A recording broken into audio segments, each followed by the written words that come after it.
সেই কখন থেকে এই পুস্তকটিকে দেখছি, কিন্তু এর থেকে আমি কোনো জ্ঞান লাভ করতেই পারছি না। এবার আপনি বলবেন যে আজ কেমন বিচিত্র কথা বলছি আমি। যদি এই পুস্তক থেকে আমাকে জ্ঞান লাভ করতে হয়, তাহলে শুধুই তাকিয়ে থাকলে হবে না। আমাকে এই পুস্তককে খুলতে হবে, পড়তে হবে, তাকে বুঝতে হবে, তবেই তো জ্ঞান প্রাপ্তি হবে। বড়ই সহজ একটা ব্যাপার, কিন্তু একে যাপন করা অত্যন্ত কঠিন, তাই না? আপনি নিজেকেই দেখে নিন। আপনার কাছে অনেক জ্ঞান রয়েছে। সহজ থেকে সহজতর জ্ঞানের কথা যদি বলি, আপনি এটুকু তো জানেন যে সত্যি কথা বলা ভালো কাজ, দান করা হলো পুণ্যের কাজ। আপনি জানেন যে পরিশ্রম করলে সাফল্য আসবে।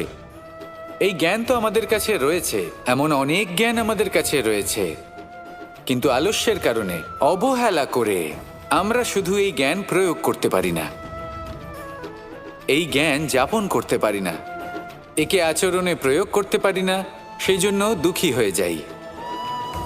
তাই আপনার কাছে যা যা জ্ঞান আছে, যা যা জ্ঞান আপনি লাভ করেছেন, সেই জ্ঞান যাপন করা শুরু করুন, জীবনে প্রয়োগ করতে শুরু করুন।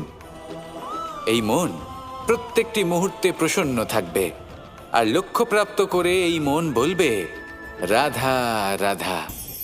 আমি এইভাবে প্রত্যেক দিন নিজের সাথে কিছুটা সময় অতিবাহিত করি, সুচিন্তা করি, কারণ আমি এটা মনে করি যে আমার প্রতিদ্বন্দ্বী অন্য কেউ নয়, বরং আমি নিজেই। আর আমি চেষ্টা করি যে আমি যেন নিজেকে নিজের থেকে বেশি শ্রেষ্ঠ করে তুলতে পারি। তাই প্রতিদিন আমি আকলন করি নিজের কর্মের, যে কাল আমি কি উচিত করেছি, কি অনুচিত করেছি, যে ভুল আমি করেছি তা আজকে কি করে শুধরে নিতে পারি। যে শ্রেষ্ঠ কর্ম আমি কাল করেছি, আজও সেই শ্রেষ্ঠ কর্ম আমাকে করতে হবে। শুধু এই প্রক্রিয়াতেই আমি নিজেকে শ্রেষ্ঠ ব্যক্তি, শ্রেষ্ঠ রাজা, একজন শ্রেষ্ঠ পিতা, পুত্র করে তুলি। এইভাবেই আমি একজন শ্রেষ্ঠ মানুষ হয়ে উঠি। আপনিও এই কথা মনে রাখবেন যে আপনার প্রতিস্পর্ধা অন্য কারোর সাথে নয়, বরং নিজের সাথে। তাই নিজের কর্মের আকলন করুন, নিজের মধ্যে যে দোষ আছে তা ত্যাগ করুন, নিজেকে শুধরে ফেলুন। এই মন সবসময় সুপ্রসন্ন থাকবে এবং লক্ষ্য প্রাপ্ত করে বলবে, রাধা রাধা। সকলে আমাকে জিজ্ঞেস করেন যে কৃষ্ণ, তুমি সবসময় হাসি মুখে কি করে থাকো, এত প্রসন্ন কি করে থাকো তুমি? এই সমগ্র সংসারে চতুর্দিকে সমস্যা রয়েছে, দুঃখ রয়েছে, তাও হাসি মুখে কি করে থাকো? সত্যি কথাই বটে, এই সংসারে চারিদিকেই দুঃখ রয়েছে, প্রত্যেকের জীবনে সমস্যা রয়েছে। কৃষ্ণের জীবনে একটু বেশি সমস্যা রয়েছে, তাও আমি হাসতে থাকি। কেন? কারণ হলো প্রেম। আমার সমস্ত মনোযোগ কেন্দ্রীভূত থাকে সেই প্রেমের প্রতি যা আমি পেয়ে থাকি। যেমন রাধার প্রেম, দ্বারকার প্রেম, দাদার প্রেম, স্ত্রীর প্রেম, পুত্রের প্রেম, মাতা পিতার প্রেম আদি ইত্যাদি। আমার মনোযোগ এই প্রেমের প্রতি কেন্দ্রীভূত থাকে। আর যখনই আমি এই প্রেমের কথা স্মরণ করি, মুখে দুশ্চিন্তা অথবা দুঃখের আবেগ দেখা অসম্ভব ব্যাপার। শুধু এটাই হলো রহস্য কৃষ্ণের হাসি মুখে থাকার, তার হাসির রহস্য। আপনিও জীবনে এটাই করুন। আপনি জীবনে যে ভালোবাসা পেয়েছেন তার প্রতি মনোনিবেশ করুন। ধন্যবাদ জানান সেই প্রেমকে, ধন্যবাদ জানান সেই সকল ছোট ছোট বস্তুকে যা আপনি জীবনে পেয়েছেন। আমি নিশ্চিত রূপে বলতে পারি যে আপনার সমস্ত জীবন বদলে যাবে। সংকল্প করুন যে আপনি এই জীবনে শুধু প্রেম বিতরণ করবেন। এই মন জীবনের প্রত্যেক মুহূর্তে প্রসন্ন থাকবে আর আনন্দ সহকারে বলবে, রাধা রাধা। কখনো কোনো বৃক্ষকে দেখেছেন? এই ধরিত্রী থেকে ততটুকুই জল নেয় যতটুকু তার প্রয়োজন। কোনো প্রাণীকে দেখুন, এই প্রকৃতি থেকে ততটুকুই খাবার গ্রহণ করবে যতটুকু তার খিদে রয়েছে। খিদে মিটে গেলে আর খাবে না। এবার মনুষ্যকে দেখুন, সে নিজের জীবনে যা কিছু পেয়েছে, বস্তু, ধন, খাবার, শক্তি, প্রয়োজনের থেকে অনেক বেশি লাভ করার চেষ্টা করে থাকে। প্রয়োজনের থেকে বেশি যদি পেয়েও যায়, তাহলেও তার কম মনে হয়। এবার এরকম ঠিক কেন হয়? এর পিছনের কারণ কি? কারণ হলো লোভ। লোভের আগুন কিছু এমন হয়, যদি মানুষের মনে একবার প্রজ্বলিত হয় তাহলে শুধু বাড়তেই থাকে। ততক্ষণ বাড়বে যতক্ষণ না আপনি নিজে তাকে বাধা দিচ্ছেন। তবে এই লোভের আগুন নিয়ন্ত্রণ করা সম্ভব। পরিমিতিবোধ, পরিমিতিবোধের চিন্তা। আপনাকে শুধু নিজেকে একটা সরল প্রশ্ন করতে হবে। যখনই মনের মধ্যে কোনো বস্তুর প্রতি, শক্তির প্রতি, ধনের প্রতি, ভোজনের প্রতি লোভ বেড়ে যায়, নিজেকে প্রশ্ন করুন, এটা কি আমার কাছে ততটাই প্রয়োজনীয় যতটা একটা বৃক্ষের কাছে জল, যতটা একটা প্রাণীর কাছে ভোজন? এটা কি ততটাই প্রয়োজনীয়? যদি উত্তর না হয়, তাহলে নিজেকে সেখানেই বাধা দিন, সেই ভাবনা সেখানেই ত্যাগ করুন, কারণ সেটাই হলো লোভ। ঠিক এইভাবেই প্রয়োজনীয়তার চিন্তা করে আস্তে আস্তে এই মন নির্লোভ হয়ে উঠবে, আর এই মন প্রসন্ন হয়ে বলবে, রাধা রাধা।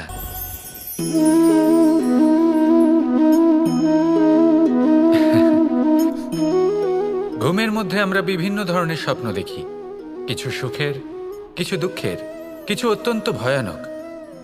কিন্তু সত্যি কথা বলতে এর উপর আমাদের কোনো নিয়ন্ত্রণ নেই। কিন্তু আমি এমনও কিছু ব্যক্তিকে দেখেছি যারা খোলা চোখে স্বপ্ন দেখেন এবং তা যাপন করেন। নিজেদের একটা আলাদা স্বপ্ন নগরী আছে ওনাদের, সেখানেই জীবনযাপন করেন। আসল বাস্তবটা কি তাতে ওনাদের কিছুই যায় আসে না। এমন কিছু মানুষ আছেন যাদের কাছে বিন্দুমাত্র জ্ঞান নেই, সে না হয় ঠিক আছে, কিন্তু জ্ঞান এমনভাবে প্রদান করবেন যে মনে হবে সংসারের সমস্ত জ্ঞান তাদের কাছেই রয়েছে। এমন কিছু মানুষ আছেন যারা ভালোবাসতে জানেন না, আর তাও আমি মেনে নিলাম, কিন্তু কথা এমনভাবে বলবেন তাতে মনে হবে যেন প্রেমের বিষয়ে সবকিছু শুধুমাত্র ইনিই জানেন। এবার আমি এমন কথা অবশ্যই বলছি না যে আপনি এরকম করেন, কিন্তু যদি কোনো ব্যক্তি এরকম করেন তাহলে তার এটা মাথায় রাখা উচিত যে সেই ব্যক্তি অন্য কারোর সাথে নয়, নিজের সাথে অনুচিত করছেন। কারণ এমন কাজ করে উনি নিজের দোষ, নিজের অপগুণ সংসারের কাছে নয়, নিজের কাছে লুকোচ্ছেন। আপনি যদি নিজেকে বুঝতে না পারেন, সম্পূর্ণরূপে নিজেকে আকলন না করেন, নিজের অপগুণ, নিজের দোষ পূর্ণরূপে না বুঝতে পারেন, তাহলে এটা কি করে বুঝবেন যে নিজেকে কিভাবে শুধরে নিতে হবে? আপনাকে নিজের সত্য স্বীকার করতেই হবে, তারপরেই আপনি নিজেকে পরিবর্তন করতে পারবেন। তাহলে স্বপ্নে নয়, বাস্তবে বাঁচুন, আনন্দে বাঁচুন, আর আমার সাথে ভালোবেসে বলুন, রাধা রাধা। মানুষের জীবন দেখলে এতে সংকটও আসবে, বিপদও আসবে, অনেক সমস্যাও আসবে।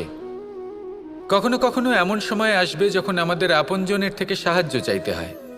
আমরা সাহায্য চাই আর তারা সাহায্য করেও দেন, আমাদের সংকট থেকে মুক্তও করে দেন। কিন্তু যখন এই সময় বদলে যায়, যখন সুখের সময় আমাদের জীবনে আসে, তখন আমাদের মনে একটা অহংবোধ জেগে ওঠে। মনে হয় উপকার আবার কি, সেই ব্যক্তি সাহায্য করেছিলেন তাতে কি, উনি তো নিজের কর্তব্য পালন করছিলেন। সেই ব্যক্তি আমাদের ধন দিয়েছিলেন যখন প্রয়োজন ছিল, তো আমরা সেই ধন তো ফিরিয়ে দিয়েছি, উপকার কিসের? এই ভাবনা অনুচিত। যদি কোনো ব্যক্তি আপনাকে সাহায্য করে থাকে যখন কেউ করেনি, যখন আপনার সবথেকে বেশি প্রয়োজন ছিল, সেই সাহায্য অমূল্য, আর সেটা উপকারী বটে। যদি কেউ উপকার করেন তাহলে বিনম্র চিত্তে ভালোবেসে আজীবন তার উপকারের প্রতি কৃতজ্ঞ থাকুন। কারণ সত্যি কথা বলতে এই সংসারে উপকার করার মতো ব্যক্তি খুব কম রয়েছেন, আর উপকারের কথা মনে রাখেন এমন কৃতজ্ঞ ব্যক্তি আরও কম। সেই জন্য জীবনে কৃতজ্ঞ থাকুন, আর আমার সাথে ভালোবেসে বলুন, রাধা রাধা। কথায় আছে, অন্ধকারে প্রদীপ প্রজ্বলিত করলে চতুর্দিক আলোকিত হয়, কিন্তু যদি এই প্রদীপ আমি সূর্যের আলোর সম্মুখে সকালবেলায় প্রজ্বলিত করে রেখে দিই, তাহলে কি হবে? আপনি বলবেন যে এটা করে তো কোনো লাভই হলো না। সূর্যের প্রকাশের সামনে এই প্রদীপ আসলে কিছুই নয়। এবার এই চিন্তা ভাবনা প্রত্যেক দিন করতে হবে, আর একটা অমূল্য শিক্ষা পেতে হবে। মনে করুন যে আপনি মহাপুরুষের সামনে বসে আছেন, কোনো মহাজ্ঞানীর সামনে। তাহলে সেই ব্যক্তির সামনে নিজের জ্ঞানের প্রদীপ প্রজ্বলিত করবেন না, নীরব থাকুন, আর সেই ব্যক্তির সূর্যের প্রকাশের মতো জ্ঞান প্রাপ্ত করুন। যতটা পারবেন জ্ঞান লাভ করুন। যদি এমন কোনো সময় এমন কোনো স্থানে আপনি আছেন যেখানে চতুর্দিক অন্ধকার, কারোর কাছেই জ্ঞান নেই, সেখানে নিজের জ্ঞানের প্রদীপ প্রজ্বলিত করুন। এমন করলে দুদিক থেকেই আপনার লাভ হবে। আপনার জ্ঞান প্রাপ্তিও হবে, আর জ্ঞানের সঠিক প্রয়োগও করতে পারবেন। আর এই মন প্রসন্ন হয়ে বলবে, রাধা রাধা। আমি রাধাকে ভালোবাসি, আর এই কথাটা সমগ্র সংসার জানে। আর সময় অন্তরে লীলার দ্বারা, বিভিন্ন ঘটনা দ্বারা, কর্মের দ্বারা আমি নিজের এই ভালোবাসা রাধার সামনে প্রকাশ করি। এবার আপনি বলবেন, এসবের কি প্রয়োজন? রাধা কি এই কথা জানে না যে কৃষ্ণ তাকে কতটা ভালোবাসে? অবশ্যই জানে, কিন্তু এই যে ভালোবাসা, তা মনে রেখে দেওয়ার জন্য নয়, তা প্রকাশ করার জন্য। আর বারংবার এই ভালোবাসাকে প্রকাশ করা উচিত, উচিত সময় এবং উচিত সুযোগ দেখে। কিরকম? এবার যদি আপনি প্রেমীর সাথে কোনো উৎসবে থাকেন, তাহলে তার সাথে নৃত্য সঙ্গীত করুন। যদি ভিড়ের মাঝে থাকেন, তখন প্রেমীকে সম্মান করুন, একান্তে প্রসাধন করুন। দুঃখের সময় তার হাত ধরে থাকুন, সুখের সময় আলিঙ্গন করে রাখুন। এই প্রেম যত প্রকাশ করবেন, ততই এই প্রেমের বৃদ্ধি হবে। এই প্রেম আরো বেশি গভীর হবে, অটুট হবে। তাই এই প্রেমকে মনে নয়, আপনার জীবনে স্থান দিন। মন খুলে প্রকাশ করুন, আর আমার সাথে ভালোবেসে বলুন, রাধা রাধা। এবার ধরুন আমাকে দ্বারকা থেকে হস্তিনাপুর যেতে হবে, আর পথে আমি প্রত্যেকটা এমন স্থানে দাঁড়াচ্ছি যেখানে আমার মন আপ্লুত করার মতো কোনো দৃশ্য দেখতে পাচ্ছি, বা কোনো ব্যক্তিকে দেখতে পাচ্ছি, বা কোনো প্রসঙ্গ দেখতে পাচ্ছি, বা কোনো নাটক দেখতে পাচ্ছি। তাহলে কি আমি কখনো হস্তিনাপুরে উচিত সময়ে পৌঁছতে পারবো? কখনোই নয়।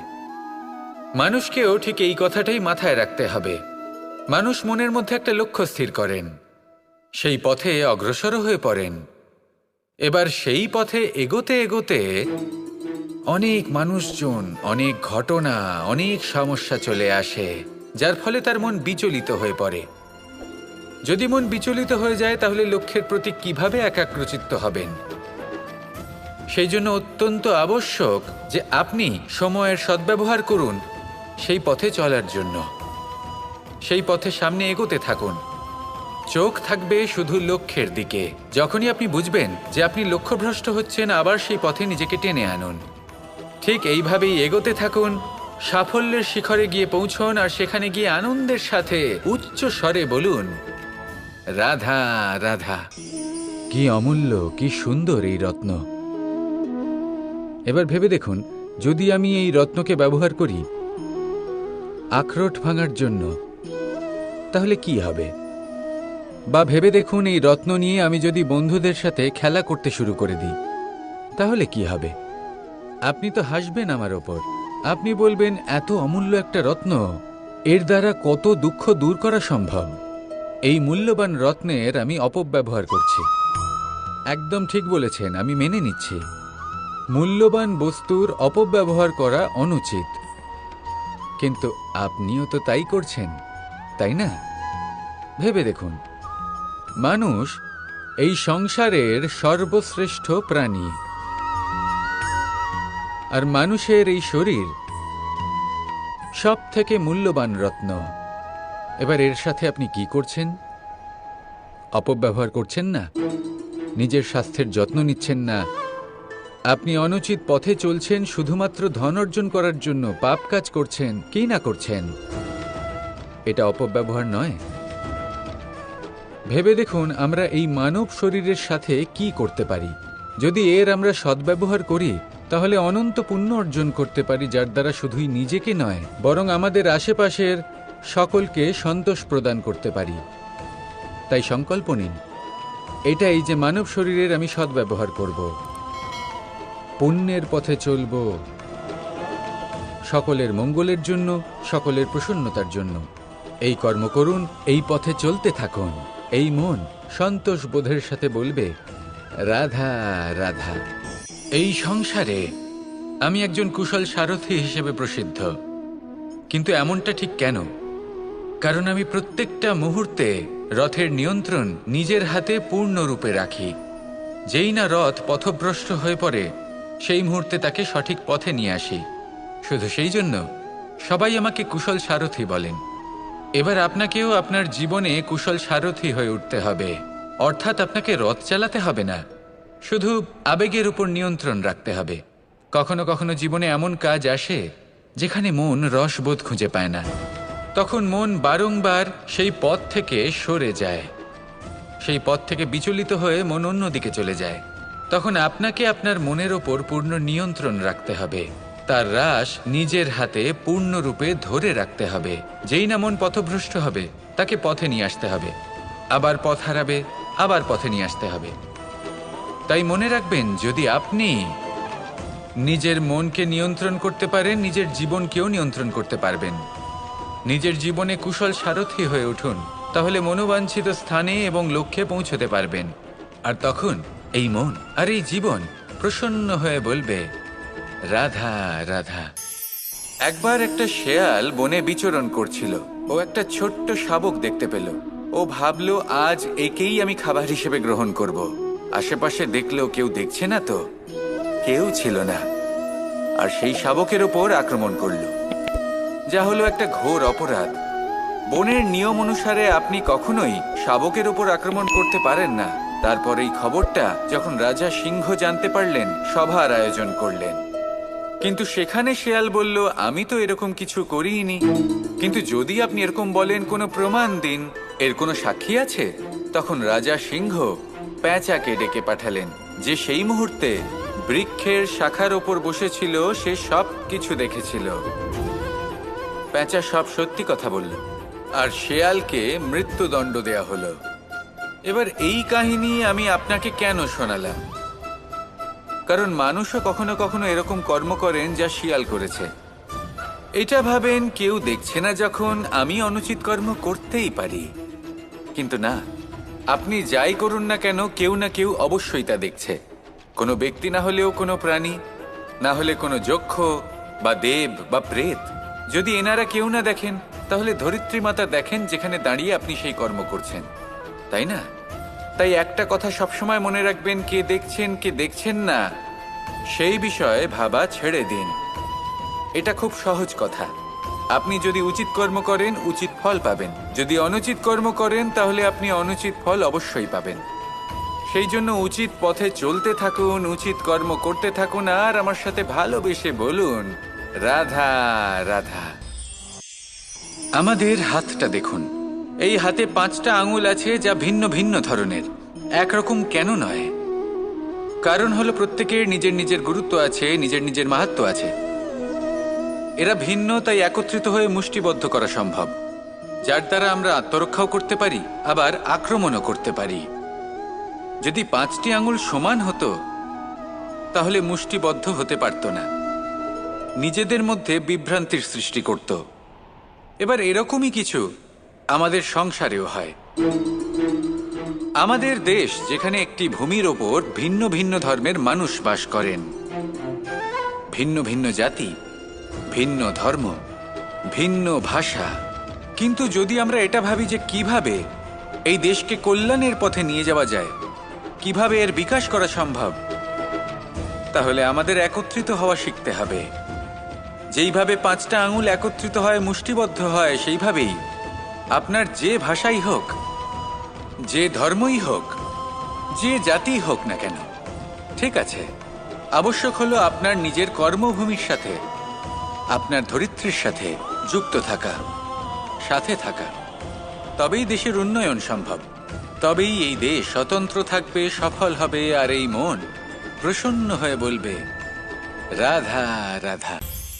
মানুষ যখনই একে অপরের সামনে নিজেদের হৃদয়ের ভাবনা প্রকাশ করে, তখন এক অত্যন্ত প্রভাবশালী মাধ্যম তারা ব্যবহার করে, যাকে ভাষা বলা হয়। এবার আমি দেখেছি যে একজন মানুষ অনেকগুলো ভাষাতেই নিপুণ। আমি এটাও দেখেছি যে মানুষ অনেকগুলো ভাষায় কথা বলে, কখনো কখনো অনেক ভাষা মিলিত করে তার প্রয়োগ করে, উচিত প্রকারে তাকে ব্যবহার করে না, না সেটাকে সম্মান করে, আর না ভাষাকে শুদ্ধ রাখে। আর এটা হলো অনুচিত। যদি ভাষাকে শুদ্ধ রাখেন, তাহলে ভাষা আপনার চরিত্রকে শুদ্ধ রাখবে, তা আপনার একাগ্রতা বাড়িয়ে তুলবে। এই প্রত্যেক ধ্বনিকে অনুভব করে যদি আপনি শব্দের উচ্চারণ করেন, ভাষাকে প্রয়োগ করেন, তাহলে আপনিও আনন্দ পাবেন, আর যিনি শুনছেন সেই ব্যক্তির কানেও মধুর শব্দ বাজবে। তাই মনে রাখবেন, যে ব্যক্তি ভাষার পবিত্রতাকে সম্মান করে, তাকে সংসারও সম্মান করে। ভাষাকে শুদ্ধ এবং পবিত্র রাখুন, তাহলে ভাষা আপনার চরিত্রকেও শুদ্ধ এবং পবিত্র রাখবে। আর এই মন সুপ্রসন্ন হয়ে বলবে রাধা রাধা। আমি রথে যাত্রা করি, তাতে বারবার পথে থামি আর দেখি যে আমি অনুচিত দিকে যাচ্ছি না তো, আমি উচিত পথেই যাচ্ছি তো। কারণটা কি? কারণ হলো যাতে আমি পথভ্রষ্ট না হয়ে যাই। জীবনযাত্রাতেও এটাই প্রয়োজন।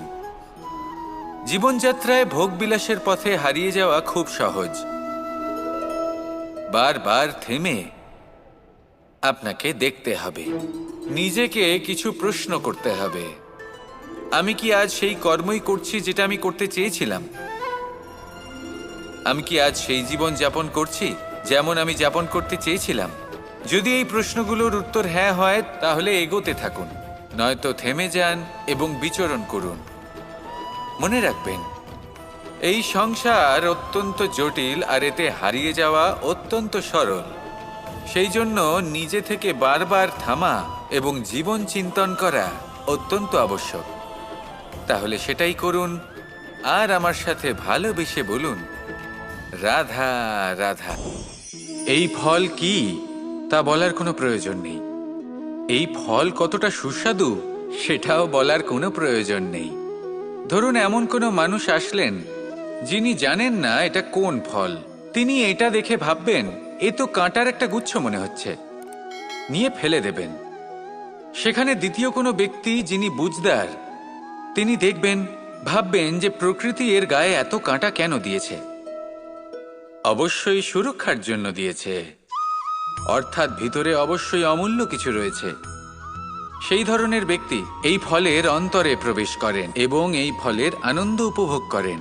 এরকমই কিছুটা আমাদের সংসারেও আমরা দেখতে পাই। প্রত্যেক দিন আমরা নতুন নতুন মানুষের সাথে পরিচিত হই।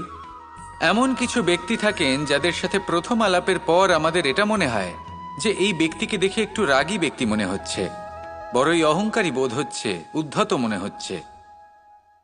বেশিরভাগ মানুষ প্রথম আলাপের পরে তাদের সাথে দূরত্ব বজায় রাখবেন, কিন্তু যিনি বুঝদার ব্যক্তি তিনি ভাববেন যে এই ব্যক্তি এমন কেন করছেন।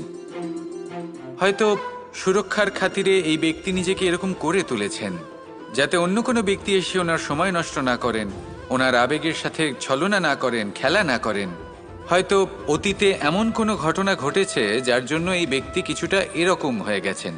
এমনই একজন ব্যক্তি সেই ব্যক্তির মনের গভীর পর্যন্ত পৌঁছতে পারেন, আর সেখান থেকে শুভ গুণগুলিকে বাইরে বের করে আনতে পারেন। এরকমই ব্যক্তি হয়ে উঠুন, এমন বুঝদার ব্যক্তি হয়ে উঠুন যিনি সামনের ব্যক্তির খারাপ গুণগুলিকে অবহেলা করে হৃদয়ের অন্তঃস্থল থেকে শুভ গুণগুলিকে প্রকাশিত করে এবং সেই ব্যক্তিকে দেখাতে পারে। এমন ব্যক্তি হয়ে উঠুন যিনি নিজের জীবনকেও সফল করে তোলেন এবং অন্যের জীবনকেও। আসুন আমার সাথে ভালোবেসে বলুন রাধা রাধা। আপনি অবশ্যই কোনো গাছ দেখে থাকবেন যেখানে অনেক ফল রয়েছে। সেই গাছের ডালগুলি নিজে থেকেই নত হয়ে যায়। কেন? যাতে মানুষ, প্রাণী এরা সকলে যাতে সেই ফল খুব সহজে গ্রহণ করতে পারেন। এটাই হলো প্রকৃতির শিক্ষা, এটাই হলো প্রকৃতির নিয়ম। মানুষেরও কিছুটা এরকমই হওয়া উচিত। যদি আপনি সাফল্যের চরম সীমায় পৌঁছে যান, অনেক বেশি ধন অর্জন করে ফেলেন, তখন মনে রাখবেন যে আপনি যেন অহংকারী না হয়ে পড়েন। বিনম্র থাকতে হবে। সেই ধনকে ব্যবহার করতে হবে উচিত কাজের জন্য। সেই ধনের দ্বারা সমাজের মঙ্গল করা উচিত। সকল মানুষকে সাহায্য করা উচিত যাদের ধনের অভাব আছে। যদি ধনী হওয়া সত্ত্বেও আপনি ধনের সদ্ব্যবহার এই সমাজের মঙ্গলের জন্য, তার ভালোর জন্য না করেন, যদি আপনি ধন দান না করেন, তাহলে এই ধন অহংকার রূপী বিষে পরিণত হয়ে আপনাকেই নাশ করবে। তাই ফলে ভরা গাছের মতো নত হয়ে থাকুন, বিনম্র হয়ে থাকুন, দান করুন, আর আমার সাথে ভালোবেসে বলুন, রাধা রাধা। আমি অনেক সংখ্যক মানুষকে দেখেছি, তাদের কাছে অত্যাধিক জ্ঞান আছে, শিল্প আছে, ধন আছে, কীর্তি আছে, কিন্তু তারা এই সব কিছু নিজেদের কাছেই রাখেন, এই সমাজে বিতরণ করেন না। কারণ হলো ভয়। ওনাদের মনে হয় যে যদি আমি এই সব কিছু সমাজে বিতরণ করি, তাহলে সমাজ আমার শিল্প হোক, ধন হোক, জ্ঞান হোক, কীর্তি হোক, সবকিছু চুরি করে নিয়ে যাবে, আর তার বদলে আমি কিছুই পাবো না। এটা কিন্তু সত্য নয়। সত্য হলো এটাই যে যদি আপনি নিজেকে এই সংসারের প্রতি সমর্পিত করেন, তাহলে এই সংসার আপনার প্রতিও সমর্পিত থাকবে। আপনি শুধু ধন, জ্ঞান, কীর্তি, সম্মান পাবেন তাই নয়, বরং এই সমাজ আপনাকে নিজের চোখে হারাবে, মনের মধ্যে স্থান দেবে। তাই এই ভয় ত্যাগ করে দেখুন কিভাবে এই সমাজ আপনাকে প্রেম সমর্পণ করে। আসুন আমার সাথে ভালোবেসে বলুন, রাধা রাধা। এগুলো হলো নিম পাতা। যদি এগুলো চেখে দেখেন, তাহলে মুখ বিকৃত হবে। এগুলো কি তেঁতো খেতে, হে নারায়ণ! এর থেকে বেশি তিক্ত সংসারে আর কিছুই হতে পারে না। হয়তো আপনি এগুলো ফেলেও দেবেন, কিন্তু যদি এই স্বাদের ঊর্ধ্বে উঠে এই নিমের বিষয়ে আপনারা জানতে চেষ্টা করেন, তাহলে আপনি জানতে পারবেন যে এই নিম কতটা বেশি গুরুত্বপূর্ণ, কত গুরুত্বপূর্ণ ওষুধ, আর আমাদের শরীরের জন্য কতটা বেশি লাভজনক। এই নিম, এর মধ্যে অনেক রোগের উপশম নিহিত রয়েছে। এবার জীবনে আমরা বিভিন্ন মানুষের সাথে পরিচিত হই, নেত্র দ্বারা তাদের দেখি, কিন্তু তাদের আমরা খুব একটা পছন্দ করি না। সেক্ষেত্রে আমাদের কি করা উচিত? অন্তর মন দিয়ে তাদের দেখা উচিত। ওনাদের রূপ রং নয়, ওনাদের ব্যবহার, ওনাদের গুণাবলী দেখা উচিত। কারণ হতে পারে ঠিক যেমন নিম পাতা বাস্তবে খুব তেঁতো কিন্তু আমাদের শরীরের পক্ষে লাভজনক, সেইভাবেই এইসব মানুষ যাদের দেখলে আমাদের ভালো লাগে না, যাদের রূপ রং আমাদের পছন্দ হয় না, হয়তো সেই মানুষগুলোই আমাদের জীবনকে পূর্ণরূপে পাল্টে দিতে পারেন। হতে পারে তাদের মধ্যে এমন ক্ষমতা রয়েছে, আমাদের সুখ, শান্তি, প্রেরণা প্রদান করতে পারেন, আমাদের দুঃখ হরণ করতে পারেন, আমাদের পথ দেখাতে পারেন। সেই জন্য যখনই কোনো ব্যক্তিকে দেখবেন, চর্মচক্ষু নয়, অন্তর্মন দিয়ে দেখবেন, রূপ রং নয়, গুণাবলী দেখবেন, মানুষকে আরো ভালোভাবে বুঝতে পারবেন, আর এই মন প্রসন্ন হয়ে বলবে, রাধা রাধা। এই সংসারে সবাই বলেন, আমি অর্জুনের মতো হয়ে উঠতে চাই। সবাই চায় যে তারাও যেন অর্জুনের মতো গান্ডীব লাভ করে। তারাও চায় যে তাদেরকেও মহাদেব এসে পশুপতি অস্ত্র দান করবেন। তারাও এটাই চায় মহাভারতের মতো মহাসংগ্রামে বিজয়ী হতে। কিন্তু সবাই ভুলে যান যে অর্জুন যা হতে পেরেছিলেন সবকিছুই অর্জন করেছিলেন। যদি আপনিও অর্জুনের মতো গান্ডীব লাভ করতে চান, তবে আপনাকেও তার মতোই শ্রেষ্ঠ কাঠ নির্বাচন করতে হবে। সেই কর্ম আপনাকেই করতে হবে। তার প্রত্যঞ্চা যাতে তীব্র হয়, তার জন্য আপনাকে সর্বশ্রেষ্ঠ দড়ি খুঁজে বের করতে হবে। আপনার বাণ যাতে ঘাতক হয়, সেই জন্য আপনাকে নতুন নতুন ধাতু খুঁজে বের করতে হবে।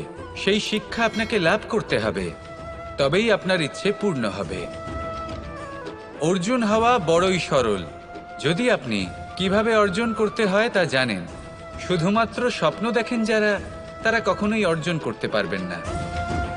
কিন্তু যদি কেউ অজ্ঞাতবাস ভোগ করতে পারে, যদি কেউ লাক্ষাগৃহ থেকে পালিয়ে বাঁচতে পারে, যদি কেউ কঠোর তপস্যা করতে পারে, প্রতীক্ষা করতে পারে এবং পরিশ্রম করতে পারে, তাহলে সে অর্জুন অবশ্যই হয়ে উঠবে। যদি আপনি অর্জুন হয়ে উঠতে চান, তাহলে কর্ম করতে শিখুন আর আমার সাথে ভালোবেসে বলুন, রাধা রাধা।